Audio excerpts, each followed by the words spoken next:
So, good morning, everyone. We are going to start the last chapter of this term, chapter 17, Forests Are Lifeline. तो इस chapter में हमने about forest के बारे में जो आपने ऑलरेडी स्टडी किया हुआ है उसको थोड़ा सा प्लस और थोड़ा सा पार्ट हम आगे कुछ टर्म्स करेंगे। कुछ टर्म्स आपने लोअर क्लासेस में पहले से पढ़ी हुई है। सबसे पहले फॉरेस्ट को अगर इमेजिन करो तो क्या आपके दिमाग में आएगा? ऑब्वियसली बहुत सारे पेड़ हैं, बहुत सारे प्लांट्स हैं, मिट्टी है। सो ऐसे जो एनिमल्स हैं, जो फॉरेस्ट की इमेजिनेशन हमारे मन में ऐसी ही आती है। बट साइंटिफिकली अगर मैं डेफिनेशन की बात करूं तो फॉरेस्ट इज एन एरिया और a part of the land that is covered with trees and a wide variety of plants. तो जैसे आप सोचते हो वो भी बिल्कुल ठीक है। फॉरेस्ट ऐसे ही होते हैं, एक लैंड है, एक पीस ऑफ लैंड है या एक एरिया को आप फॉरेस्ट बोल सकते हो जिसमें वाइड वैरायटी, बहुत ज्यादा variety of plants are there, trees are there, that land is known as forest. So forest is an area or a part of the land that is covered with trees and a wide variety of plants. अब forest में living organisms तो आपको पता ही है कौन कौन से रहते हैं। ट्रीज प्लांट्स के अलावा बहुत सारे हर्ब्स हैं, श्रब्स हैं। There are also many kinds of animals. Animals की as a habitat forest serve करते हैं, उनका घर है। Micro organisms, insects, different kind of insect, different kind of several millions and millions of types of microorganisms, animals, birds, plants, उसके बाद trees, ये सब कुछ हमारे फॉरेस्ट के अंदर इंक्लूड होता है। ठीक है, तो एक नया वर्ड है आपके लिए, that is biodiversity. Bio means living, diversity means variety. जिस जगह पे लिविंग थिंग्स की बहुत ज्यादा वैरायटी हो उसको बोला जाता है कि यहाँ पे बायोडाइवर्सिटी बहुत ज्यादा है। लाइक फॉरेस्ट में आपको बहुत सारी वैरायटी मिल जाती है एनिमल्स की, प्लांट्स की। तो दैट इज जो हमारे फॉरेस्ट होंगे वो उनमें मोर बायोडाइवर्सिटी इज देयर, बहुत ज्यादा बायोडाइवर्सिटी वहां पे एग्जिस्ट करती है। जहां पे variety of organisms of an area, variety अगर कम है तो वहां की बायोडाइवर्सिटी वीक है, इट इज लेस।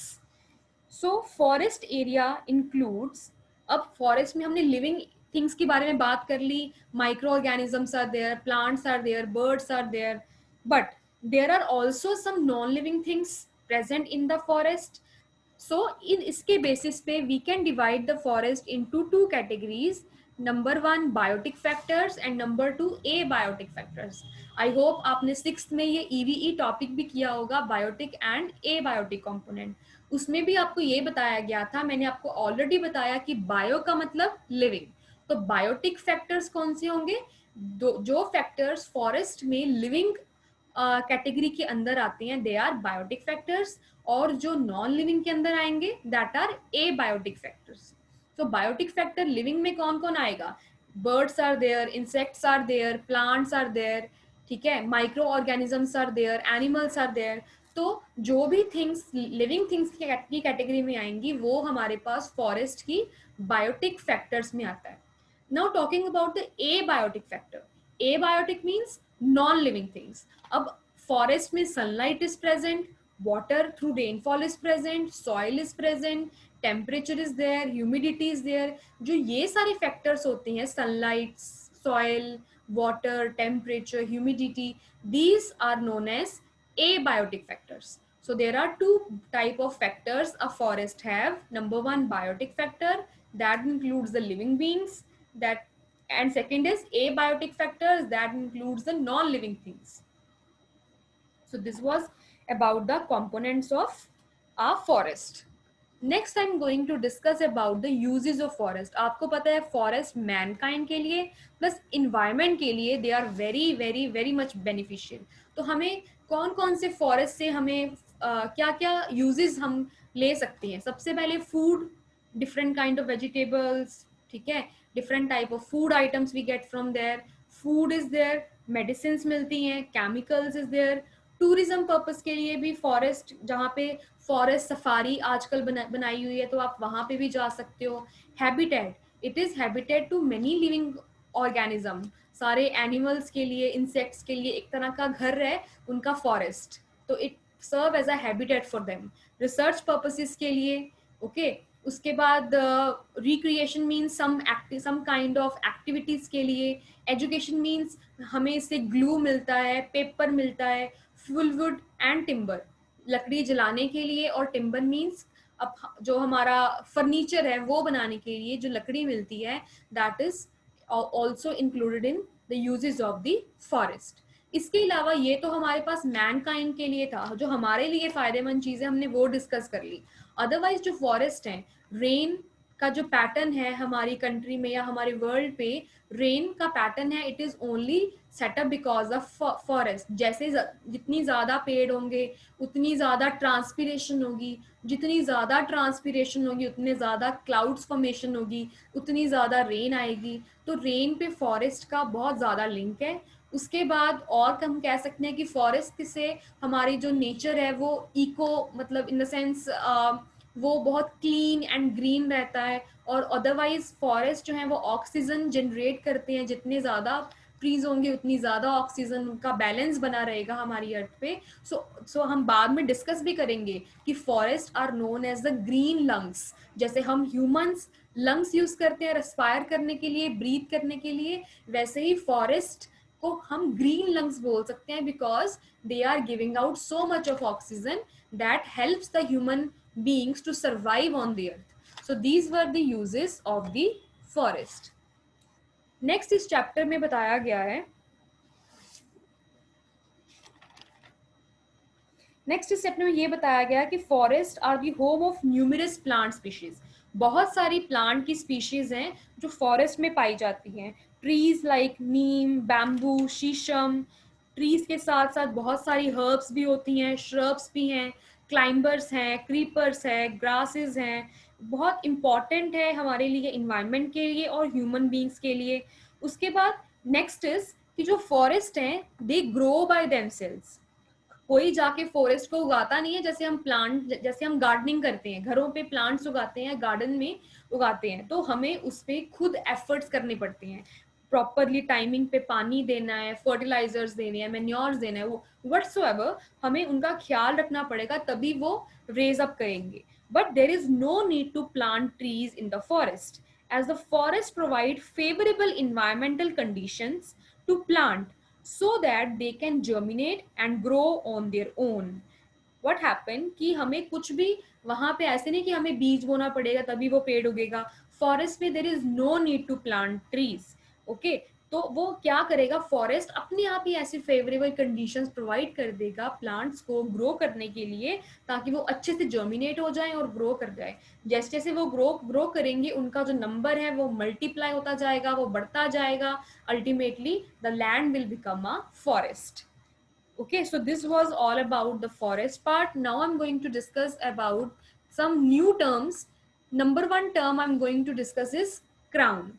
तो क्राउन से आपका मतलब क्या है? क्राउन एक इंग्लिश का वर्ड है जिसका मतलब है जैसे राजा या पिछले टाइम के जो महाराजा थे वो क्राउन पहनते थे, ओके, सिर के ऊपर क्राउन। तो आप इसको ट्रीज की फॉर्म में ले जाओ, क्राउन क्या होगा, this is called the stem. आपको पता है trunk, this is the heart stem जो हमें ट्रीज में ऑब्टेन होती है। तो स्टेम के ऊपर का जो पार्ट है, दिस होल पोर्शन, इसको हम क्राउन बोलते हैं, okay. The branchy part of tree above the stem is known as crown of the tree. अब यहाँ पे बहुत सारी ब्रांचेस हैं, यू कैन सी, ठीक है, लीव्स हैं, ट्विग्स हैं, बहुत सारी ब्रांचेस हैं। जो ये हो गया ट्रंक को हमने क्या बोल दिया, स्टेम भी बोल सकते हैं। तो स्टेम के ऊपर, स्टेम के अबव जो भी हमारे पास ब्रांची पार्ट है, ये सारा पार्ट, इसको हम क्या बोलते हैं, crown, okay. Different shapes of crown are possible. For example this is a type of a Christmas tree, उसकी शेप कैसी होगी, एक ट्रायंगल की तरह। तो इसका जो क्राउन है वो ट्रायंगल की शेप में है। Like this shape can be possible, this shape is possible, again this shape is possible, this is oval shape, ये भी पॉसिबल है। So these all are the different types of crowns, okay. So crowns क्या होते हैं कि जो stem के ऊपर का जो पार्ट, जितना भी पार्ट हो, ब्रांची पार्ट हो, that is known as crown of the tree. This is the new term, crown. Next term I'm going to discuss is, you can see in the next slide. So what you can सी, यहाँ पे एक आपको एक shade लग रहा है कि shade बना हुआ है, इसको फॉरेस्ट के साथ हम कैसे कनेक्ट कर सकते हैं? अब इसको हम हिंदी में लाइक छत भी बोल सकते हैं, किसी चीज को छत प्रोवाइड की गई है। इसका जो इंग्लिश वर्ड है that is called canopy, CANOPY, canopy. अब उसी कैनोपी को हम फॉरेस्ट लैंग्वेज में यूज करेंगे। So here you can see 4 type of layer: emergent layer, canopy layer, understory layer, forest layer. सबसे पहले मैं बात करूंगी कैनोपी के बारे में। Okay, so what happen here, so यहाँ पे this is a tree, this is the branchy part of tree, और ब्रांची पार्ट के ऊपर वाले पार्ट को मैंने अभी लास्ट स्लाइड में क्या बोला है आपके सामने, that is called crown of the tree. Okay, so crown of the tree. अब इस जो जो ये हमारे पास ट्री है इसका क्राउन ये है, ठीक है, और जो ये वाला ट्री है इसका क्राउन ये है, और थर्ड वन का ये क्राउन है, द ब्रांची पार्ट। ओके, सो यहाँ पे जो क्राउन्स हैं डिफरेंट ट्रीज के, वो आपस में एक दूसरे के साथ कनेक्ट हो रहे हैं। Okay, they are connecting with each other, somehow they are muffling with each other, एक दूसरे के बीच में ही बने हुए हैं, मतलब इन द सेंस कि एक दूसरे के साथ अटैच्ड, मतलब बहुत पास ये होते हैं, सो दैट इसके जो नीचे के पोर्शन में सनलाइट भी नहीं पहुंच पाती। अगर यहाँ पे कोई पर्सन खड़ा हो तो he can not even C the sky, because ऊपर की तरफ इतने ज्यादा पास पास पेड़ बने होंगे, जो डिफरेंट क्राउन्स होते हैं वो एक तरह की क्या मिलके क्या बना लेते हैं, एक छत बना लेते हैं। जो कैनोपी वर्ड है it comes from the English word जो इसके लिए यूज होता है किसी भी चीज को एक शेल्टर प्रोवाइड करना, एक रूफ प्रोवाइड करना। वैसे ही यहाँ पे जो ये जो ट्रीज हैं, ठीक है, जो डिफरेंट ट्रीज के क्राउन्स हैं, अगर वो आपस में मिल जाएं देन व्हाट हैपन्स कि वो क्या करेंगे, वो एज अ रूफ अपना रोल प्ले करेंगे नीचे वाले एरिया के लिए। तो this forms a canopy layer. Canopy layer की definition if you want to see, in the forest different trees grow tall together. Forest में डिफरेंट ट्रीज हैं, एक जैसे भी टॉल हो सकते हैं, and their branches appear as the roof of the forest as no sky is visible through them.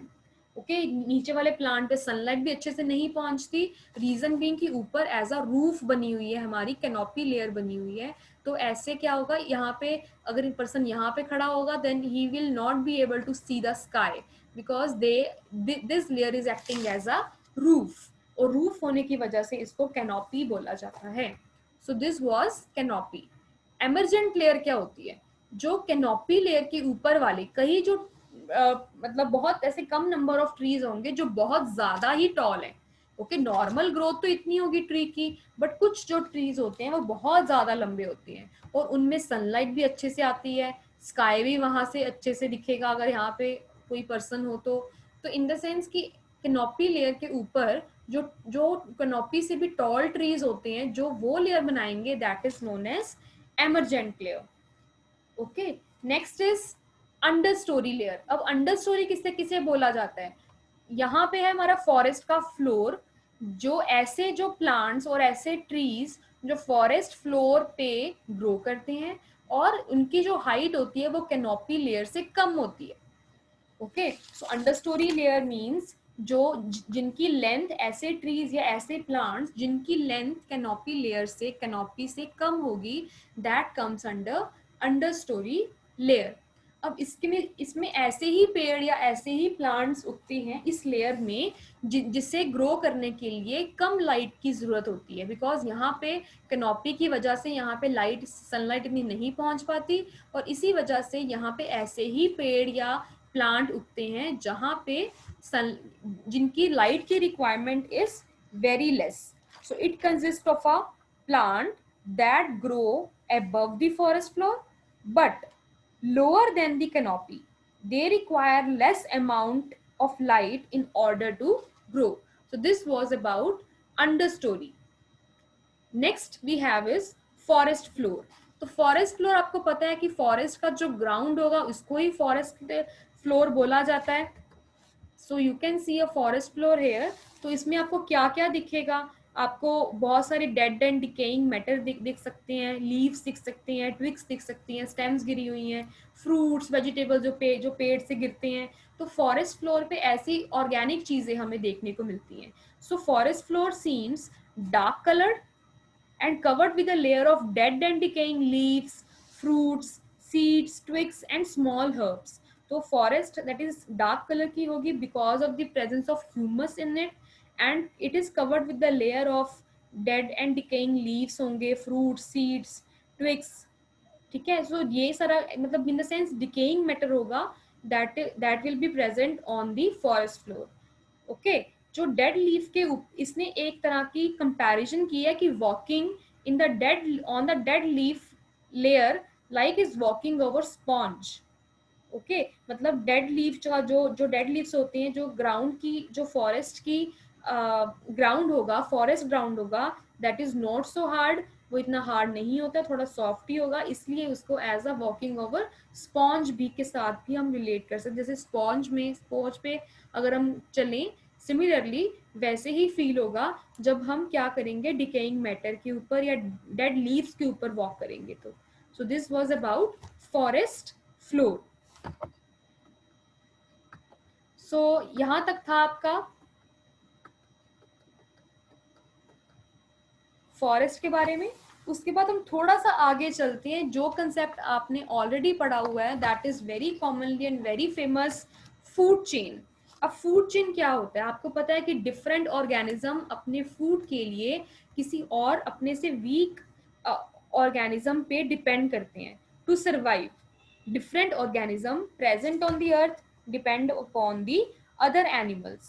For example, herbivorous feed on plant, carnivorous feed on herbivorous.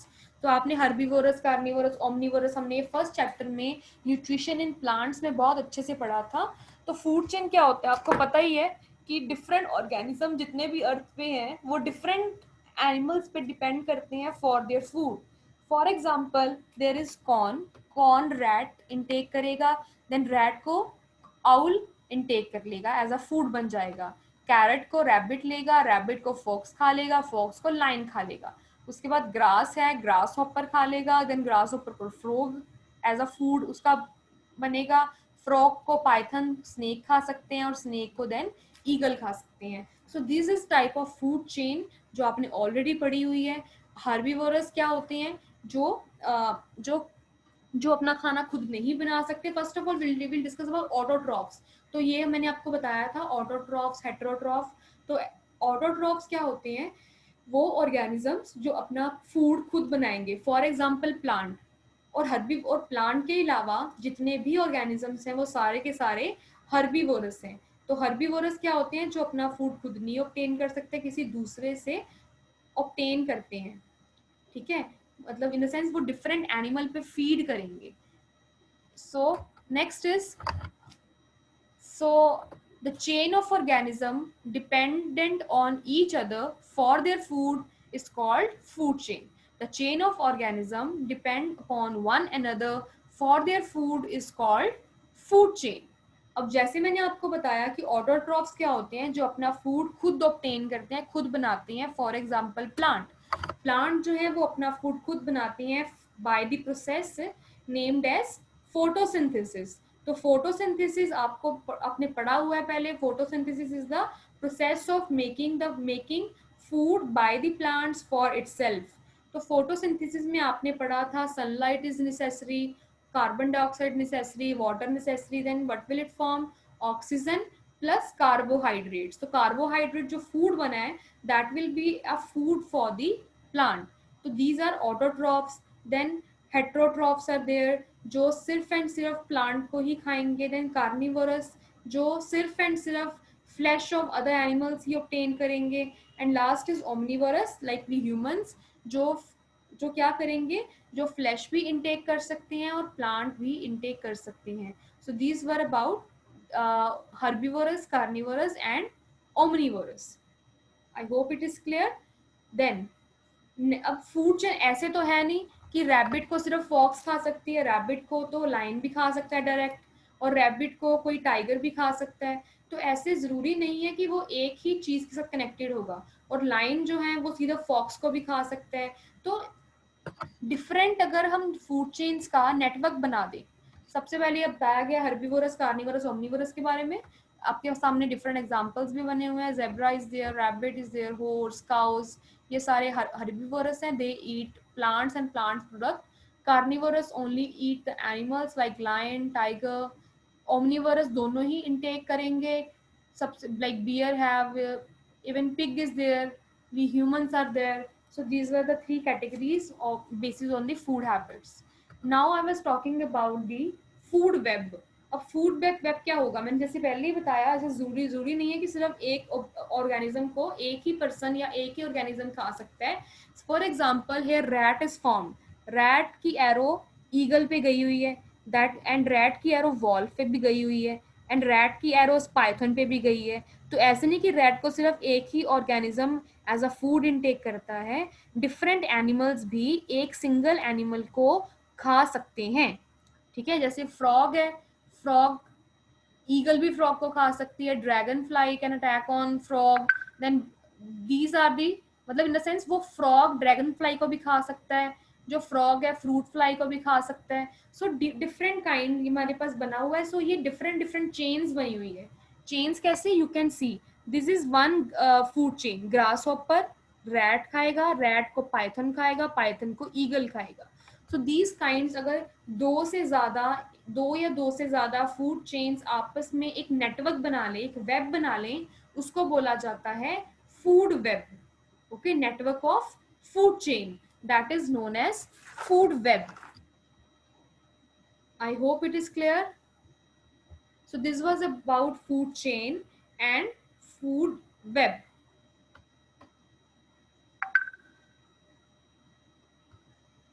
So next we have is, हमने बात की थी forest floor के बारे में, उसको थोड़ा सा डिटेल में पढ़ लेते हैं। उसकी जो अपर मोस्ट लेयर होती है टॉप सॉइल की, उसमें ह्यूमस इज प्रेजेंट।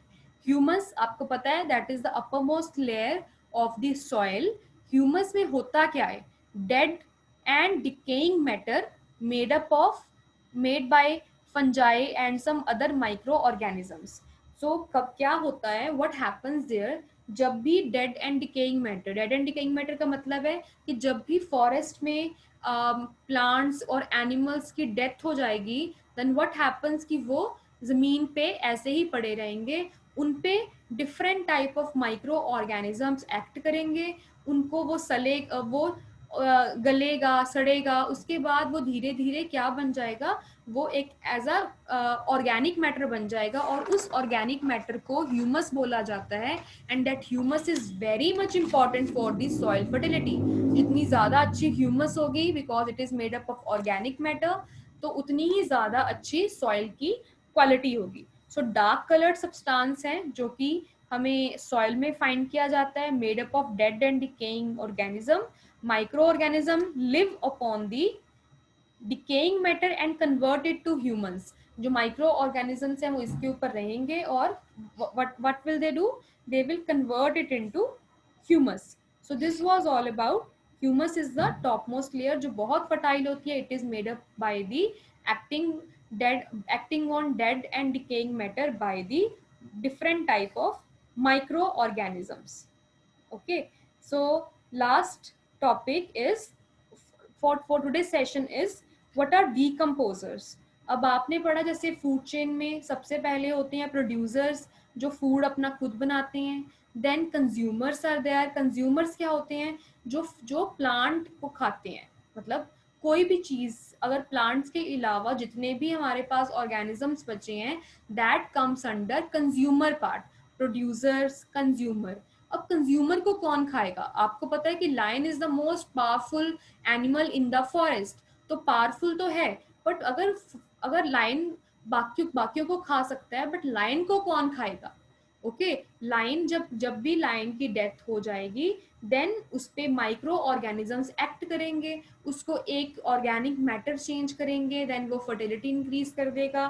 सो जो माइक्रो ऑर्गेनिजम्स हैं जो कन्वर्ट करते हैं डेड प्लांट्स एंड एनिमल्स को ह्यूमस में, उनको डिकम्पोजर्स बोला जाता है, बिकॉज वो डिकम्पोज कर देते हैं किसको, डेड प्लांट्स एंड एनिमल्स को। फॉरेस्ट में बहुत सारे प्लांट्स एंड एनिमल्स मरते जाएंगे, देन व्हाट हैपेंस, जो माइक्रो ऑर्गेनिजम्स उन पे एक्ट करके उनको ह्यूमस में चेंज करेंगे, that micro organisms are known as decomposers. So